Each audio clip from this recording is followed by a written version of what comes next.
Hello, my name is Arjun. ഞാൻ brilliant foundation കോഴ്സിൽ 8th standard മുതൽ പഠിച്ചു വരുന്നു. ലോക്ക്ഡൗൺ കാരണം ഓൺലൈൻ ക്ലാസ്സാണ് ഉണ്ടായിരുന്നത്.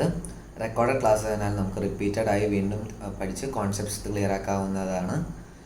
അതുമാത്രമല്ല, ഫ്രീക്വൻ്റ് എക്സാംസും എല്ലാ ടോപ്പിക് കഴിയുമ്പോഴും ഉണ്ടാവാറുണ്ട്. ബ്രില്യൻ മൊഡ്യൂളിൽ സ്കൂൾ ടെക്സ്റ്റിനേക്കാൾ വളരെയധികം അഡ്വാൻസ്ഡ് ആയിട്ട് സിലബസ് ആണ്. അതുകൊണ്ട് നമ്മുടെ സ്കൂൾ എക്സാംസിന് ഇത് വളരെയധികം സഹായിക്കുന്നു. Live classes, live doubt clearance sessions, practice exams എല്ലാം സിസ്റ്റമാറ്റിക്സ് ആയിരിക്കും ഹെൽപ്പ് ചെയ്യുന്നു. അതോടൊപ്പം NTSC പോലത്തെ ടാലൻറ്റ് സെർച്ച് എക്സാംസിന് പ്രാക്ടീസ് ടെസ്റ്റും എക്സ്പ്ലനേഷൻ വീഡിയോസും ബ്രില്യൻ്റ് പ്രൊവൈഡ് ചെയ്യുന്നുണ്ട്. പിന്നെ ക്ലാസ് ടീച്ചേഴ്സും സബ്ജക്റ്റ് ടീച്ചേഴ്സും നമ്മുടെ ഏതൊരു ഡൗട്ടും എപ്പോൾ വേണമെങ്കിലും ക്ലിയർ ചെയ്യാൻ റെഡിയാണ്. So let me conclude by thanking the brilliant faculty. Thank U.